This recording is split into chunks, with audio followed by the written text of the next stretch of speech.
राष्ट्रवादी पक्ष शिवाय सामाजिक संघटना यांच्या माध्यमातून या पडघा टोलनाक्याच्या संदर्भातलं अतिशय तीव्र प्रकारचं आंदोलन सामान्यांच्या भावना दाखवणारं आक्रोश स्वरूपाचं आंदोलन या ठिकाणी झालं। गेली 17 वर्ष एकाच मुद्द्यावरती विविध मागण्या सातत्यानं या ठिकाणच्या नागरिकांकडून परिसरात वाहतूक करणाऱ्या लोकांकडून केल्या जातात। मात्र खेदाची गोष्ट अशी आहे की कोणत्याही प्रकारची मलमपट्टी या रस्त्यावर झाली नाही। अतिशय साध्या आणि योग्य स्वरूपाच्या अशा मागण्या न्याय मागण्या या ठिकाणी आंदोलनकर्त्यांच्या माध्यमातून आम्ही या ठिकाणी मांडल्या। आपल्याला माहिती आहे की टोल नाका जर झाला तर टोल नाक्याच्या बाजूला सर्व्हिस रोड असणं अपेक्षित आहे, तो योग्य असला पाहिजे। अशा प्रकारची तरतूद या बाजूला आपल्याला दिसत नाही। त्याचबरोबर शौचालय आणि मुतारींची सोय असली पाहिजे, ही एक मागणी आणि ते स्वच्छ असले पाहिजेत, ही मागणी सुद्धा आमच्या या आंदोलनाच्या माध्यमातून आंदोलनकर्त्यांनी केली। ज्या ठिकाणी गावं आहेत आजूबाजूला त्या ठिकाणी अंडरपास देणं गरजेचं आहे, पण या ठिकाणी अंडरपास सुद्धा दिलेले नाही आहेत। रस्त्यांवर मोठ्या मोठ्या प्रकारचे खड्डे पडलेले आहेत। टोल नाका आणि ज्या ठिकाणी अपघात होतात अशा अपघाताच्या जागा ज्या आहेत त्या ठिकाणी सातत्यानं ॲम्ब्युलन्सची सोय आणि फायर ब्रिगेडची गाडी असणं आवश्यक आहे, मात्र तेही आपल्याला पाहायला मिळत नाही। आणि अनेक निरपराध निष्पाप लोकांचे जीव या प्रशासनाच्या हलगर्जीपणामुळे गेल्या 17 वर्षामध्ये गेलेले आहेत। आमचा सगळ्यांचा सवाल आहे, हा सवाल शिवसेनेचा आहे, सवाल मनसेचा आहे, सवाल जनसामान्यांचा आहे की अजून किती दिवस सरकार असे निष्पाप आणि निरपराध लोकांचे बळी घेणार आहे? हे बळी घेणार तुम्ही थांबवणार आहात की नाही? आणि या संदर्भातला हा आक्रोश आंदोलन झालं।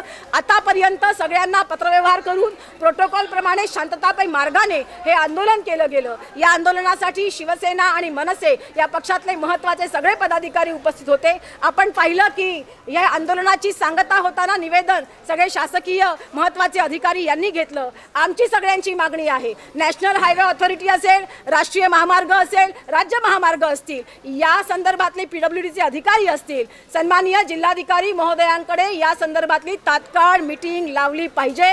जोपर्यंत मीटिंग होत नाही तोपर्यंत टोल नाक्यावरची फास्टॅगची वसुली बंद झाली पाहिजे, हे टोल नाके बंद झाले पाहिजेत, ही मागणी घेऊन आज हे आंदोलन या ठिकाणी केलं गेलं।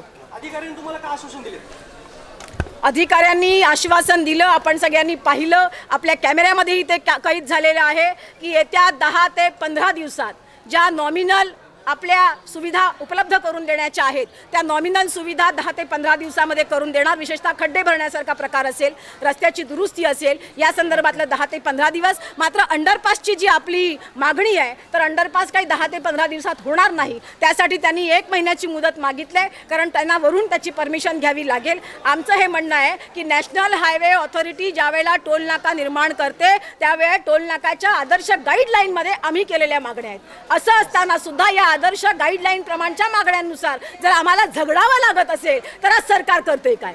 आज या ठिकाणचे प्रशासन करतं काय? या ठिकाणचे लोकप्रतिनिधी विशेषतः आमदार जे घमेले आणि फावडा घेऊन रस्ता दुरुस्त करायला जातात त्यांनी अधिकाऱ्यांना वचक ठेवून काम करून घेतलं पाहिजे, ही जनसामान्यांची अपेक्षा आहे। आणि त्या माध्यमातून काम करून घेणं यासाठी या अधिकाऱ्यांनी आपल्याला सगळ्यांनी शब्द दिलेला आहे आणि लवकरच जिल्हाधिकारी महोदयांकडे बैठक होईल। यानंतर तुमचं जे आता शांतते आंदोलन असंच होणार आहे का? याच्या आंदोलनाचं स्वरूप बदलणार? नाही बदलणार, स्वरूप बदलणार। सन्माननीय थळे साहेबांनी आपल्याला सांगितलं स्वरूप बदलणार, पण हे बदल होण्याच्या पूर्वी सन्माननीय जिल्हाधिकारी महोदयांच्याकडे आमच्या रास्त मागण्या या मांडल्या जातील आणि त्यावर त्या ठिकाणाहून आम्हाला, कारण ही ती हायेस्ट ऑथॉरिटी आहे आपल्या जिल्ह्याची, जिल्हाधिकारी महोदय, त्यामुळे त्या मागण्या जर मान्य करून आम्हाला दिल्या तर मग टोल नाका जो आहे तो आम्हाला कुठेही शांततामय मार्गाचा भंग करायचा नाही।